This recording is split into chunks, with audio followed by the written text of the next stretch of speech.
Hello everyone, welcome to अधिकारी study channel.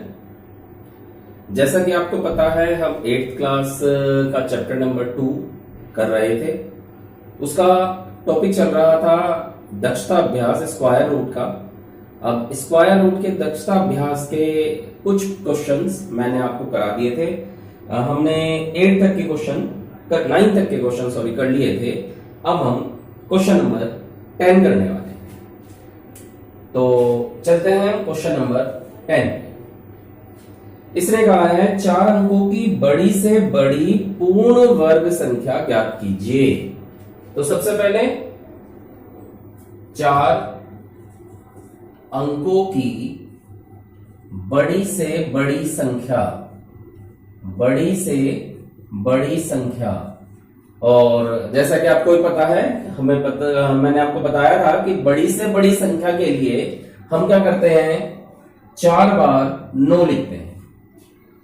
9 9 9 9 4 बार, क्योंकि हमें बड़ी से बड़ी संख्या निकालनी है। तो आपको मैंने बताया था, जब भी वो छोटी से छोटी या बड़ी से बड़ी कहता है तो हमें इसे किस विधि से करना होता है, भाग विधि से। ठीक है, तो हम वर्गमूल निकालेंगे इसका भाग विधि से। 4 बार 9 लिख लिया, अब हम इसका वर्गमूल निकाल रहे हैं। तो वर्गमूल के लिए आपको पता है, जोड़े बनाते हैं। एक जोड़ा ये बन गया, एक जोड़ा ये बन गया, तो 99 में चलाएंगे तो ये चल जाएगा 9 निम 81। घटा देंगे 8, यहां से 1 बच गया। अगला जोड़ा उतार लिया, ऊपर वाले का डबल। और आपको पता है, जब हम बड़ी से बड़ी निकालते हैं संख्या, इससे पहले भी हमने क्वेश्चन करे हैं इसे, तो हमेशा इससे कम चलाना होता है, इससे एक कम। तो 9 बार चला के देखते हैं। मैं यहां कर रहा हूं अलग से, 9 बार चला के देखते हैं। 9 लिखा, 9 से ही गुणा। 9 निम 81, 1 8, 9 72 और 8 80, 0 8, 9 एकम 9 और 8 17, तो 1701 आ गया। घटा देते हैं, 9 में से 1 गया 8, 9 1, यानी 198 फालतू आ रहा है हमारा। कितना आ रहा है, 198 एक्स्ट्रा आ रहा है। तो आपको क्या करना पड़ेगा, तो वह संख्या निकालने के लिए क्या करना पड़ेगा, 9999 ये था हमारे पास। इसमें से 198 आप माइनस कर लेंगे, तो 1 0 8 और 9।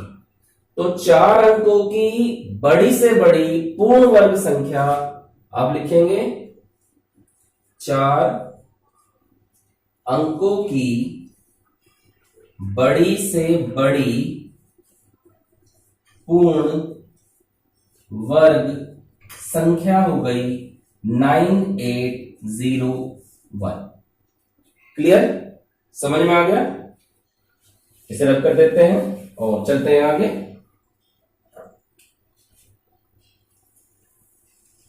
नेक्स्ट क्वेश्चन है क्वेश्चन नंबर 11। वह छोटी से छोटी पूर्ण वर्ग संख्या बताइए जो 16, 18 व 45 से पूरा पूरा विभाजित हो, यानी पूरा पूरा कट जाए। तो देखो, इसने कहा वह छोटी से छोटी। जब भी इस तरह का सवाल देके वो छोटी से छोटी पूछ ले तो एलसीएम निकालते हैं। बड़ी से बड़ी पूछेगा तो एचसीएफ निकलेगा। ठीक है, तो बात की बात है। फिलहाल हम इसका लघुत्तम लेते हैं। 2 से काट दें, 2 8 16, 2 निम 18, 45 कटेगा नहीं। फिर 2 से, 2 चौक 8, 9 45, फिर 2 से 45, फिर 2 से 45, फिर 3 से, 3 3 9, 15 3 45। ठीक है,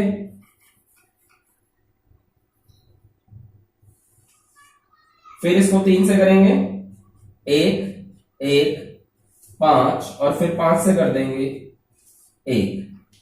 तो जो इसका लैस है, एलसीएम है, वो क्या क्या आया, 1 2 3 4 1 2 3 4,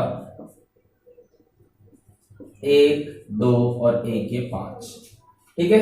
लेकिन उसने हमें पूर्ण वर्ग संख्या कही थी, पूर्ण वर्ग संख्या। तो ध्यान रखेंगे पूर्ण वर्ग संख्या में सारी चीजें जोड़े में होनी चाहिए। एक जोड़ा है, एक और जोड़ा है, एक जोड़ा है, यहां सिंगल 5 है, जबकि हमें पूर्ण वर्ग संख्या चाहिए।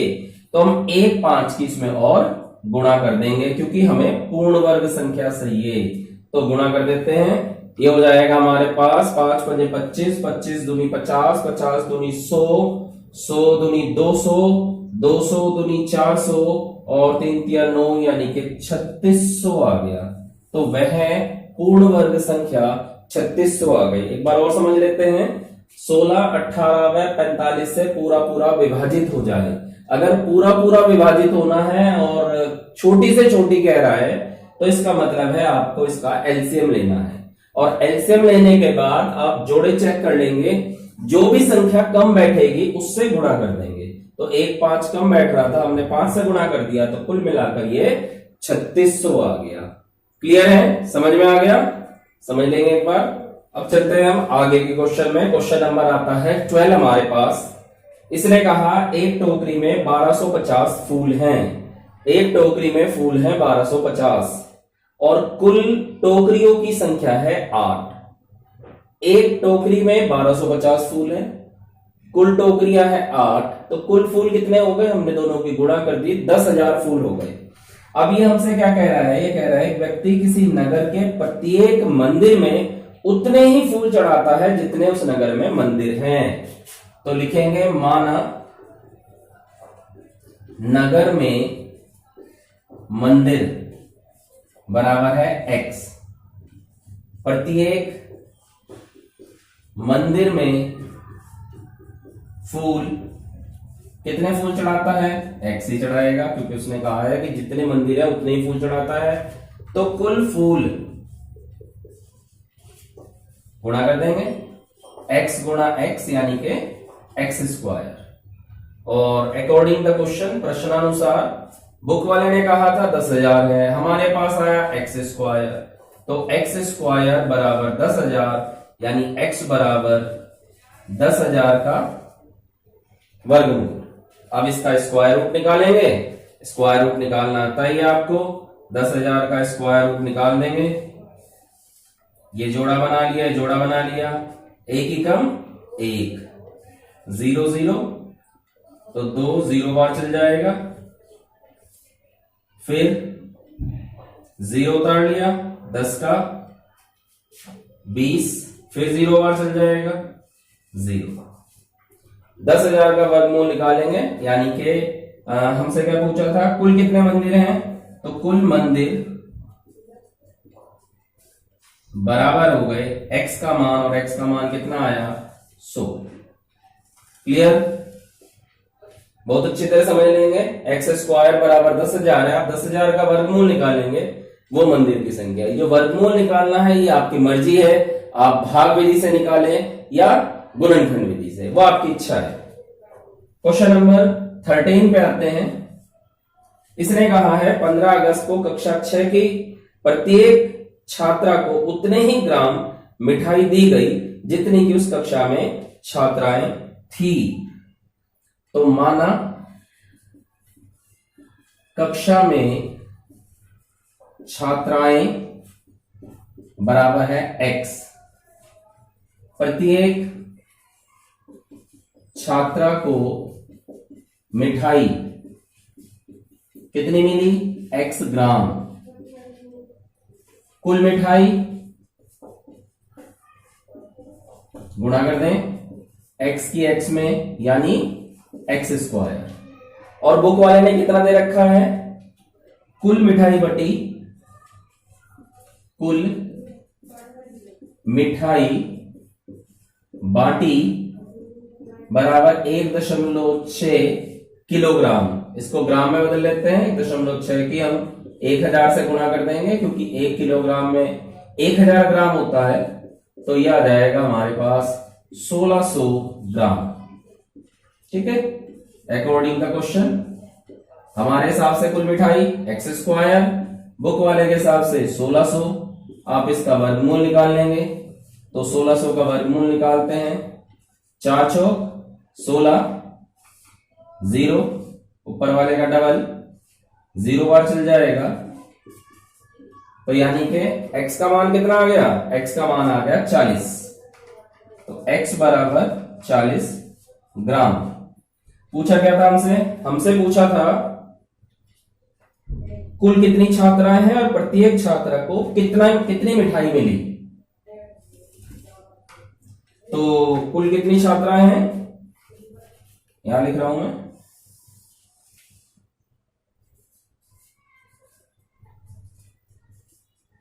कुल छात्राएं तो हो गई 40, एक आंसर तो ये आ गया। और प्रत्येक को मिला आंसर हमसे डेकाग्राम में पूछा है, तो एक डेकाग्राम में 10 ग्राम होता है, तो हमने इसे जो है वो 10 से भाग कर दिया, तो ये आ गया आंसर 4 डेकाग्राम। 4 डेकाग्राम। क्लियर, दोबारा समझ लेते हैं। कक्षा में छात्राएं हमने x मान ली, प्रत्येक छात्रा को मिठाई कितनी दी गई, x ग्राम, कुल मिठाई कितनी, x गुणा x यानी x स्क्वायर।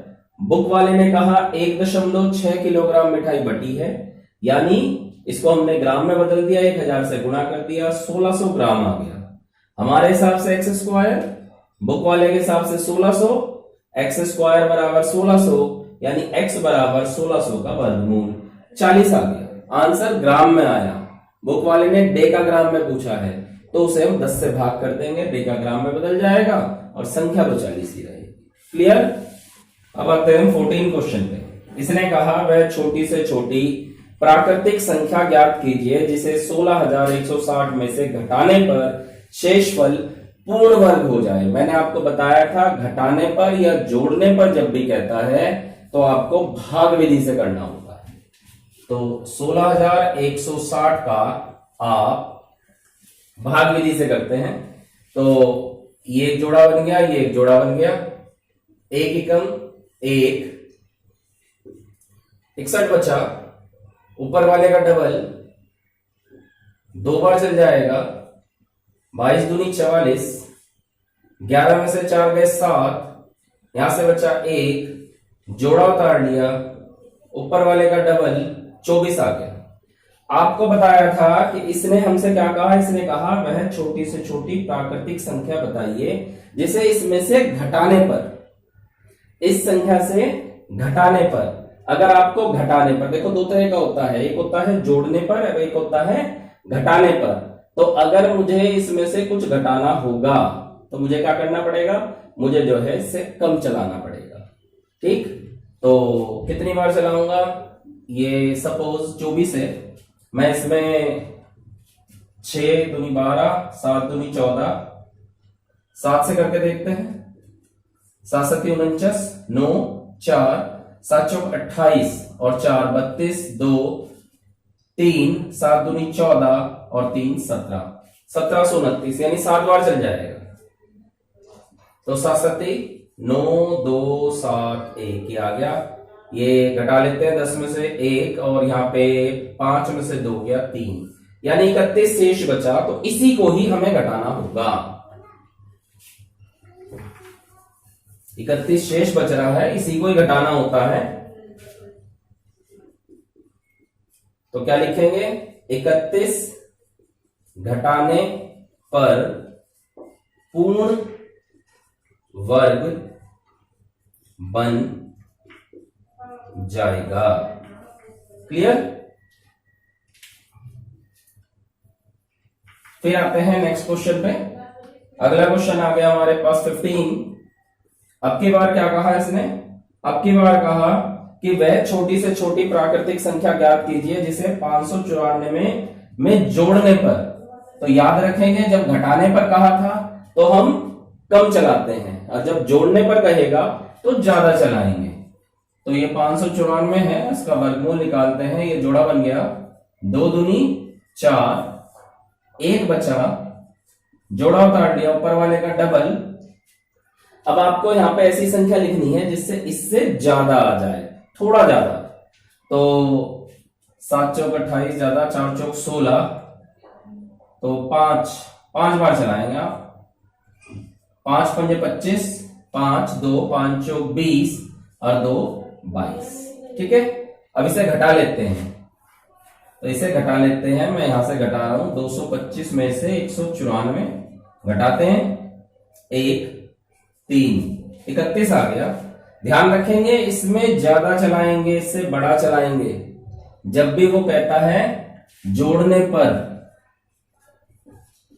घटाने पर कहता है तो कम चलाना होता है, और जोड़ने पर कहता है तो ज्यादा चलाना। हमने पहले भी करे हैं ऐसे क्वेश्चन। तो लिखेंगे 31 जोड़ने पर पूर्ण वर्ग बन जाएगा। ठीक, क्लियर। नेक्स्ट चलते हैं हम क्वेश्चन नंबर 16 पे। क्वेश्चन नंबर 16 में उसने कहा है, एक वर्गाकार गांव को स्वच्छ, निर्मल व प्रदूषण मुक्त बनाने के लिए रख रखाव पर प्रति वर्ग मीटर ₹2.25 मासिक व्यय होता है। यानी ₹2.25 खर्च होता है एक वर्ग मीटर पर, और ₹3600 खर्च होते हैं। तो बस डिवाइड कर देंगे आप, 2.25।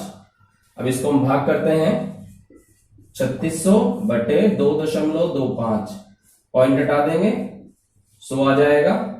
25 से काट दो इसे, 25 निमा 225, 25 चौका 100, 9 चौक 36, 400, यानी कि 1600 आ गया। 1600 वर्ग मीटर, 1600 वर्ग मीटर आ गया। क्षेत्रफल आ गया। बाग की लंबाई याद कीजिए, ये बाग का क्षेत्रफल आ गया। बाग का क्षेत्रफल बराबर है 1600, क्योंकि बाग जो है वो वर्गाकार है, और वर्ग का क्षेत्रफल क्या होता है? भुजा की घात 2। तो भुजा की घात 2 बराबर 1600 आ गया। यानी अगर खाली भुजा निकालनी है तो हम 1600 का वर्गमूल कर देंगे, और इसका वर्गमूल अभी हमने पीछे करा था, 40 आया था। आप इसे कर लेंगे, खुद करेंगे, करने के बाद ये आंसर डायरेक्ट नहीं लिख देंगे जैसे मैंने लिख दिया, ऐसे डायरेक्ट नहीं लिखेंगे। आप इसे सोल्व करेंगे और आंसर दिखाएंगे कि आंसर 40 मीटर आ गया। क्लियर। अब लास्ट क्वेश्चन करते हैं। लास्ट क्वेश्चन है, स्वतंत्रता दिवस के अवसर पर बच्चों द्वारा एक गांव में 289 वृक्ष लगाए गए हैं। प्रत्येक क्यारी में उतने ही वृक्ष हैं जितने की कुल क्यारियां हैं। तो मान लिया, जैसे कि दे रखा है कुल वृक्षों की संख्या 289, मान लिया कुल क्यारी है x। प्रत्येक क्यारी में वृक्ष x ही होंगे, क्योंकि उसने यही कहा था कि जितने वृक्ष हैं उतनी क्यारियां हैं। तो कुल वृक्ष क्या करेंगे? दोनों की गुणा कर देंगे, x into x, x square. According the question, प्रश्नानुसार बुक वाले का कहना है 289, यानी x square is equal to 289। तो x इज इक्वल टू 289 का हम वर्गमूल ले लेंगे, स्क्वायर रूट ले लेंगे। एक ही कम एक जोड़ा आ गया, ऊपर वाले का डबल, और ये लगभग 7 बार चल जाएगा। 7 7 49, 9 4 7 2 14 और 4 18। तो x का मान 17 आ गया। और हमने x क्या माना था? हमने माना था क्यारी या वृक्षों की संख्या। बुक वाले ने पूछा प्रत्येक क्यारी में कितने वृक्ष हैं। तो प्रत्येक क्यारी में वृक्षों की संख्या बराबर 17। यही हमारा आंसर। क्लियर, समझ में आ गया? आई होप आपकी एक्सरसाइज पूरी अच्छी तरह समझ में आ गई। तो अगर आपकी एक्सरसाइज समझ में आ रही है, आपको क्वेश्चन करने में मजा आ रहा है, आप क्वेश्चन उसके कर रहे हैं, तो एक बार इसको लाइक जरूर कर दें। आप लाइक नहीं करते, आपकी समझ में यानी कि नहीं आता है। अगर समझ में आता है तो लाइक जरूर करें और चैनल को सब्सक्राइब करें। Thank you.